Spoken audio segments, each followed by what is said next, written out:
हम सबका सौभाग्य है ये धरती अमर शहीद टंट्या महाराज के भगवान के आसपास की भी है। तो एक बार टंट्या महाराज के लिए भी जयकारा बोलेंगे। बोले टंट्या महाराज की। मंच पर विराजमान मेरे मंत्रिमंडल के यशस्वी मंत्री और बहुत वरिष्ठ नेता जिन्होंने कल भी यहां के इंतजाम में अपनी चिंता ली, हरसूद के विधायक, जोरदार तालियां बजाओ माननीय कुंवर विजय शाह जी के लिए। मंच पर ही मौजूद हमारी अपनी झाबुआ की नेत्री सुश्री निर्मला भूरिया जी, जोरदार तालियां मंत्री निर्मला भूरिया जी के लिए, जो हमारी महिला बाल विकास की मंत्री है। और आपके अपने अलीराजपुर के नेता, धाकड़ नेता नागर सिंह जी चौहान के लिए जोरदार तालियां माननीय वन पर्यावरण मंत्री। और अभी अभी जिनने भाषण समाप्त किया मेरे अभिन्न मित्र माननीय गजेंद्र सिंह जी, आपके सांसद गजेंद्र सिंह जी के लिए भी जोरदार तालियां। और कल से मेरे साथ है ओंकार महाराज की जयकार लगाए, बोले ओंकार महाराज की। वहां के सांसद ज्ञानेश्वर पाटिल जी के लिए जोरदार तालियां, ज्ञानेश्वर जी। और इंदौर की मां अहिल्या की नगरी से आते हैं और कई दायित्वों का निर्वहन करके यशस्वी सांसद शंकर जी, जोरदार तालियां शंकर ललवानी जी के लिए। हमारे एक और सांसद धार के माननीय छतर सिंह दरबार जी के लिए जोरदार तालियां, छतर सिंह दरबार जी के लिए। हमारी माननीय सांसद पाटीदार जी, जोरदार तालियां हमारी बहन जी के लिए, जोरदार तालियां जो महू से आती है। हमारे अपने माननीय विधायक जिन्होंने स्वागत भाषण दिया, मेरे एक तरह से पर्यायवाची बालकृष्ण पाटीदार जी के लिए जोरदार तालियां बजाए।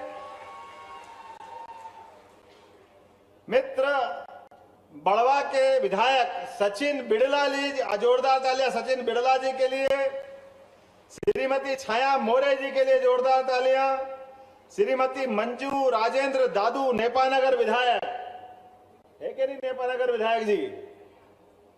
इस अवसर पर हमारी धाकड़ नेत्री श्रीमती अर्चना दीदी के लिए जोरदार तालियां, अर्चना चिट्टी जी के लिए। श्री श्याम बर्डे जी पान सेमल, जोरदार तालियां श्याम जी के लिए। और कालू सिंह ठाकुर जी, जोरदार तालियां कालू सिंह जी के लिए। श्रीमती माधुरी पटेल, जोरदार तालियां। अब आप तालियां बजाते जाओ, मैं नाम बोलता जाऊंगा। माननीय महापौर श्रीमती माधुरी पटेल, माननीय श्रीमती अमृता जी महापौर खंडवा, श्रीमती छाया जोशी जी अध्यक्ष नगरपालिका खरगोन, जिनने नवग्रह मेले का भी शुभारंभ करा, भूमि पूजन करवाया। श्री अन्नूभाई, जोरदार तालियां अन्नूभाई तंवर के लिए। राजेंद्र जी राठौड़, जिलाध्यक्ष भारतीय जनता पार्टी, राजेंद्र जी किधर है, जोरदार तालियां राजेंद्र जी के लिए। श्री मलय श्रीवास्तव जी और अन्य अतिथिगण, समूचे मंच के लिए जोरदार तालियां बजाए एक बार हाथ ऊपर करके।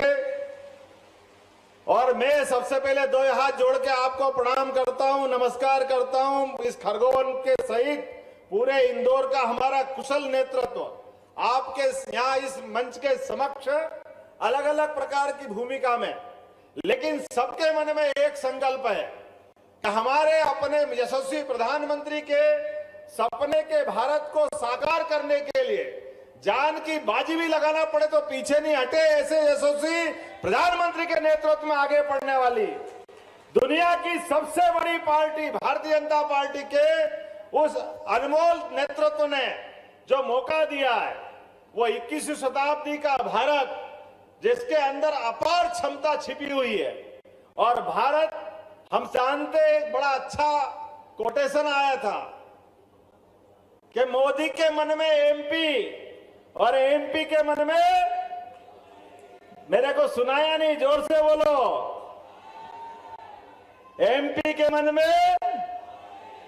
हम सब जानते परमात्मा की दया से नवग्रह भगवान के मेले का आज हमने एक तरह से भूमि पूजन किया है और हमारी अपनी पुरानी सरकार यशस्वी शिवराज सिंह जी चौहान की सरकार के साथ माननीय मोदी जी ने जिस प्रकार के विकास के कामों को बढ़ाया था, एक एक काम, एक एक वचन, एक एक योजना, जो भी योजना चालू की है, कोई योजना बंद नहीं होगी। पर्याप्त रूप से धनराशि का प्रबंध करके सभी योजना चलती रहेगी। अपने आज के इस कार्यक्रम में मैंने कई कार्यक्रम जुड़वाए हैं और वैसे तो मैं 2 दिन से आपके खरगोन और खंडवा जिले में ही हूं। परसों रात को भी आया, कल भी था और आज भी आपके बीच में हूं, क्योंकि हमको मालूम है विकास का पहिया अगर बढ़ेगा तो बगैर निमाड़ के लिए आगे नहीं बढ़ सकता। निमाड़ को छोड़ करके कोई बात नहीं हो सकती। प्रदेश की धुरी में अगर महत्वपूर्ण भूमिका अगर किसी की है तो समूचे निमाड़ की है। क्या खंडवा, क्या खरगोन, क्या बुरहानपुर, क्या अलीराजपुर और क्या हमारा खंडवा।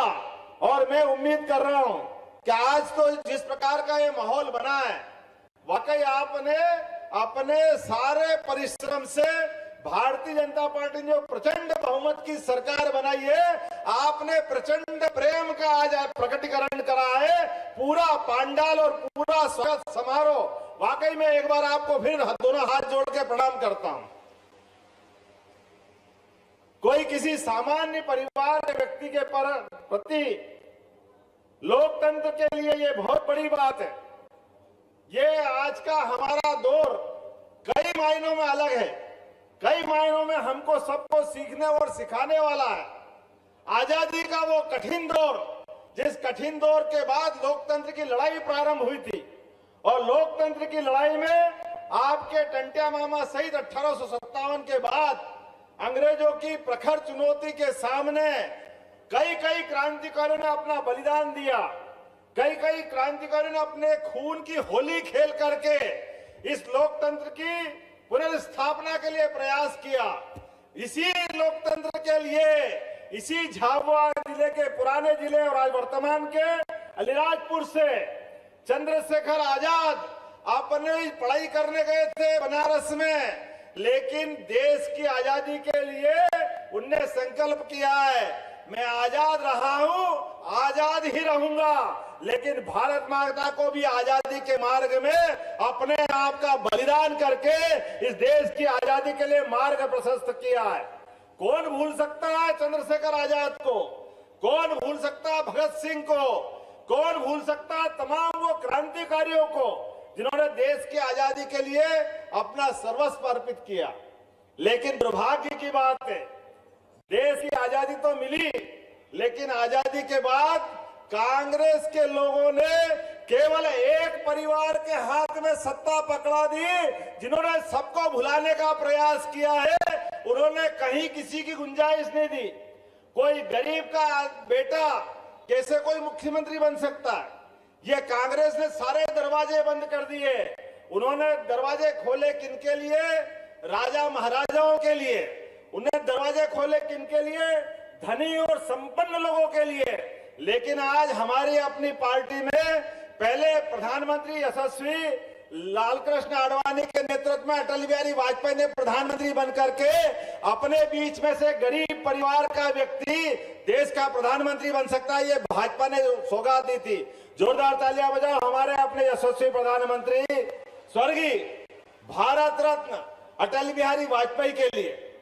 और हमने लालकृष्ण आडवाणी जी को इसीलिए जोड़ा है कि आज आजादी के बाद 500 साल का संघर्ष चला था और हमको मालूम है वही हमारे अपने प्रधानमंत्री अटल बिहारी वाजपेयी ने पहली बार प्रधानमंत्री सड़क दे करके एक माहौल बनाया था।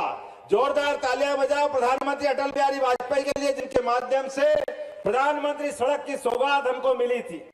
मैं और आज याद करना चाहूंगा इस बात के लिए भी कि हमारे अपने वर्तमान के दौर में जिस प्रकार का माहौल बना है, इस माहौल में आज हम नए दौर के नई व्यवस्था में जुड़ने जा रहे हैं। इसी 22 जनवरी को सबको मालूम है 500 साल पहले के प्रभु रामचंद्र जी सबको बुला रहे हैं। जोरदार तालियां बजाओ और जयकारा लगाओ प्रभु रामचंद्र जी महाराज की। 500 साल बाद हमारे अपने इस देश के अंदर 17 लाख साल पहले प्रभु रामचंद्र जी हुए और प्रभु रामचंद्र जी के माध्यम से देश ने शासन के शासनकर्ता का जीते जी भगवान का रूप देखा था। प्रभु रामचंद्र जी की कल्पना करो, कैसा आदर्श व्यक्तित्व, जिनका रोम रोम जनता की सेवा के लिए निकला और हमने भी कैसा समाया उनको। आदर्श पुत्र जिनने पिता की आज्ञा मान करके वनवास को धारण किया, जिनने पिता की आज्ञा के आधार पर छोटे भाई को अपना राज्य दिया और अपने लिए वनवास पसंद किया। हम सब जानते हैं प्रभु रामचंद्र जी की एक एक चीज, एक एक बात, लेकिन प्रभु रामचंद्र जी के उस उदात्त विचार को समाज ने भी कैसे अपनाया, हम कैसे भूल सकते हैं। हमने भी उनको ऐसे अपनाया। आराम करने जाओ तो राम आराम, राम जी के पास जाते हैं। एक दूसरे का अभिनंदन करे तो राम राम, और सम्मान के साथ बोलना तो जय श्री राम। हम सब प्रभु राम जी के लिए कितना सम्मान के साथ रखते थे, लेकिन प्रभु रामचंद्र जी के मार्ग में भी दुर्भाग्य से कुछ लोगों ने अड़ंगा लगाया। और अब जब प्रभु रामचंद्र जी का मंदिर बनने के मार्ग में हम आगे बढ़े तो आज आ गए कि हाँ हम भी राम जी को कह रहे हैं, हम भी राम कर रहे। भैया करिए, लेकिन पहले माफी मांगिए देश से। आपने ही उनके मार्ग में रोड़े लगाए थे। आपके ही पदाधिकारियों ने एफिडेविट दिया था कि रामचंद्र जी कहाँ पैदा हुए, क्या प्रमाण है, अयोध्या में वही स्थान है क्या। ये सारे पाप अगर किसी के माथे आते हैं तो विपक्षी दल हम सब समझ सकते हैं किसने अड़ंगे लगाए थे। लेकिन आज जब प्रभु रामचंद्र जी का मंदिर बनने की तरफ बढ़ रहा है, प्रभु रामचंद्र जी के लिए हमारे यशस्वी प्रधानमंत्री ने सुप्रीम कोर्ट के निर्णय के आधार पर अगर कदम बढ़ाए तो आज हमारे उस यशस्वी एक ऐतिहासिक पल को निहारने के लिए पूरा विश्व, कहीं से कहीं तक भी 200 से ज्यादा देश है और 142 करोड़ की आबादी है, सब पलक पावड़े बिछा करके उस घटना को निहारना चाहते हैं जब गर्भगृह में आए भगवान राम अपना प्रवेश करेंगे और प्राण प्रतिष्ठा होगी। तो एक बार फिर हमारा पूरा प्रदेश, पूरी सरकार, हम सब मिलकर के हर गली मोहल्ले गांव-गांव में प्रभु रामचंद्र की जय जयकार करते हुए प्रभु रामचंद्र के उस बड़े ऐतिहासिक पल में सम्मिलित होंगे। जोरदार ताली बजा करके हमारे उस संकल्प को पूरा करेंगे, जिसके माध्यम से मध्य प्रदेश की सरकार ने अपने गठन के पहले निर्णय में हमने इस बात को तवज्जो दी थी कि हाँ, हम प्रभु रामचंद्र जी के लिए जिस जिस मार्ग से राम भक्त गए थे कार सेवा करने के लिए, जिस जिस मार्ग से, रेल से, बस से हमारे राम भक्तों ने लड़ाई लड़ी थी और उन पे अत्याचार हुआ था, उस मार्ग के जाने वाले रास्ते से सभी राम भक्तों के लिए फूल बिछा करके हम वंदन करेंगे, अभिनंदन करेंगे, स्वागत करेंगे। ये हमारी सरकार है जो इस बात का संकल्प करेगी कि हाँ, हम प्रभु रामचंद्र जी के मामले में कोई कॉम्प्रोमाइज करने वाले नहीं है, हम किसी बात से छोड़ने वाले नहीं है। और आपने देखा कि सरकार के साथ एक निर्णय और किया, नई शिक्षा नीति के माध्यम से। हमारी शिक्षा नीति में प्रभु रामचंद्र जी, टंटिया महाराज, कई सारे ऐसे गौरवशाली पक्ष जिनको छोड़ा है। अभी आपके बीच में पाटीदार जी ने एक मांग की है, आपने कहा कि एग्रीकल्चर कॉलेज खोलना है। माननीय पाटीदार जी, आपके लिए कह रहा हूं, बालकृष्ण पाटीदार जी, भैया आप ही के लिए कह रहा हूं। अब हमारा जमाना वो आया है कि जिसमें एग्रीकल्चर कॉलेज खोलने के लिए कोई अलग से कॉलेज नहीं खोलना है, हमारे चलने वाले विश्वविद्यालय उसी में एग्रीकल्चर की पढ़ाई करा देंगे। ये बदलते दौर की नई शिक्षा नीति है, जिसके माध्यम से अब गया जमाना, अब विराजे गया जमाना के एक कोर्स के लिए एक कॉलेज खोलो। आज उस बात की आवश्यकता नहीं है। आप सब सुन लेना, एक बार जोरदार ताली बजाओ यशस्वी प्रधानमंत्री के लिए जिन्होंने नई शिक्षा नीति को लागू करके लॉर्ड मेकाले की 1835 की शिक्षा नीति का आमूल चूल परिवर्तन कर दिया।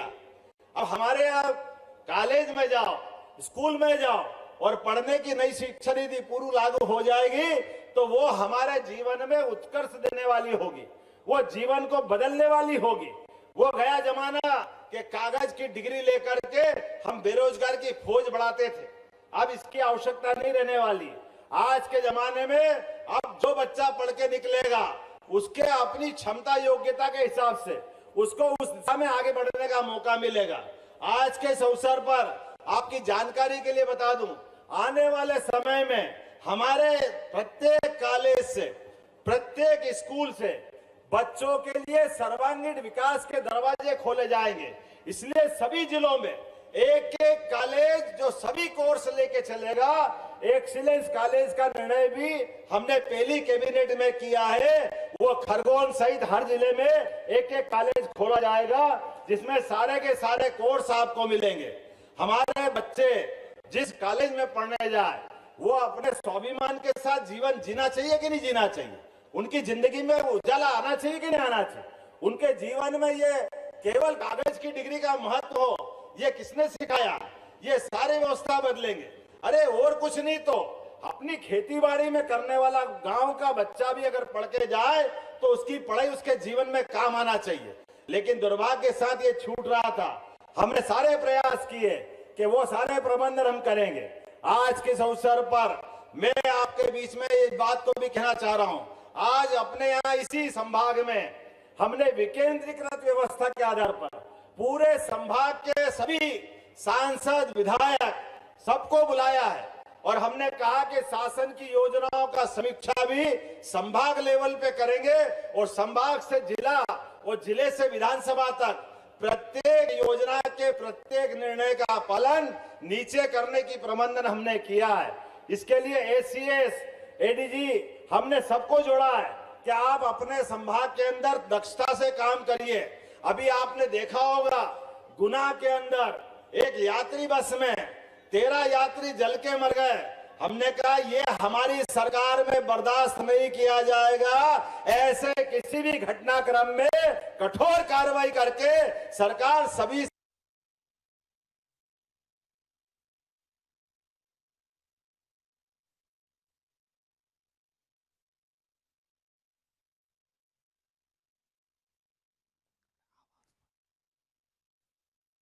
डॉक्टर मोहन यादव खरगोन में मौजूद हैं, जनसभा को संबोधित कर रहे हैं और विशाल जनसभा को संबोधित करते हुए कई कामों को लेकर।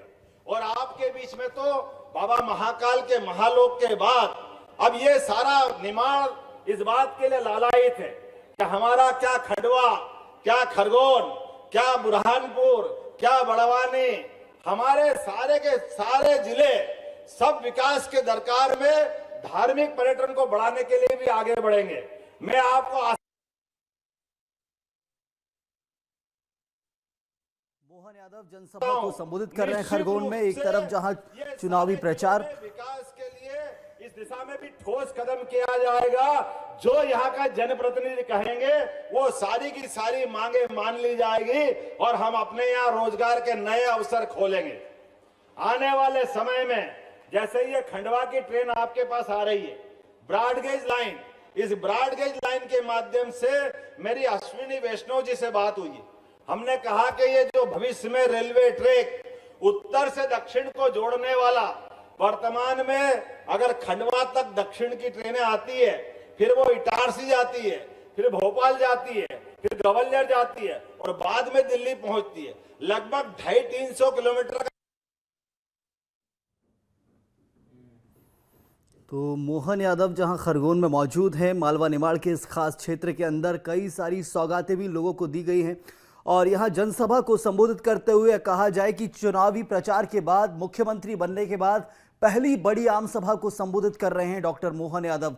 और यहां पर चुनाव होने के बाद क्या कुछ आगामी कार्य योजना है उसका भी जिक्र कर रहे हैं और लोकसभा चुनाव को लेकर भी प्रचार जारी है। परंपरागत इंदौर के मार्ग पे निकाल दो तो लगभग लंबा समय बचेगा।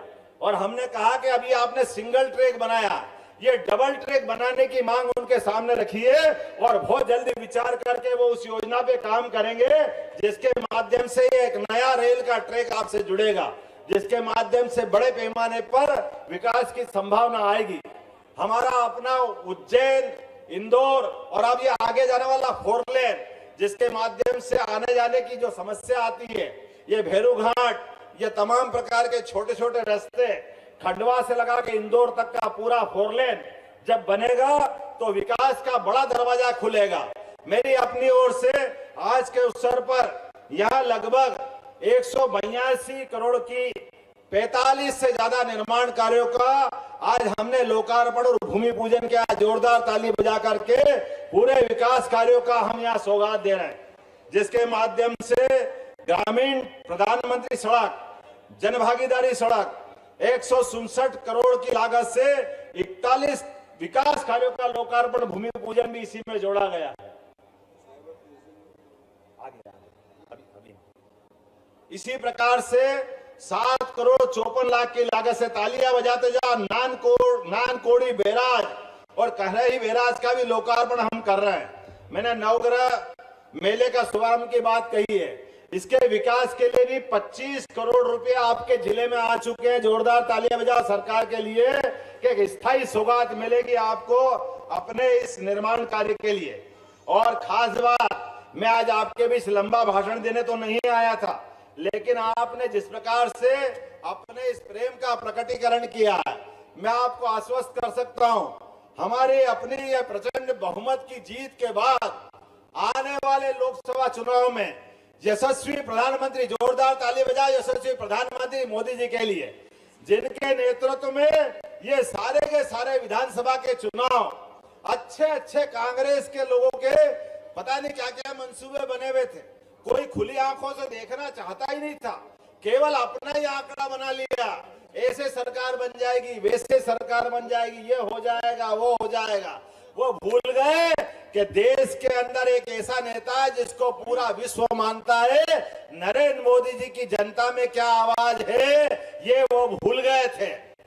सारे के सारे मंसूबे धरे रह गए, क्योंकि विकास करने वाले के साथ जनता जानना चाहती है। और इसलिए यशस्वी प्रधानमंत्री के नेतृत्व में 3 राज्य की प्रचंड बहुमत की सरकार बनी। जोरदार तालियां बजाओ यशस्वी प्रधानमंत्री नरेंद्र मोदी जी के लिए। और उनके नेतृत्व में हमारा अपना देश लगातार आगे बढ़ रहा है और दुनिया की सबसे अच्छे देशों के कतार में हमारी 5वीं आर्थिक रूप से ताकत तो बनी है। हम सब समाचार पत्र पढ़ रहे हैं कि 4थी अर्थव्यवस्था के किनारे तो हम पहुंच गए हैं। और यह 2024 का चुनाव जो आ रहा है, निश्चित रूप से इस 2024 के चुनाव में मोदी जी तीसरी बार सरकार बनाने वाले हैं। बोलो बनाने वाले हैं कि नहीं? अगर मेरी बात से सहमत हो ताली बजा के बताएं। ये नरेंद्र मोदी जी की आवाज का, उनके काम का जादू है।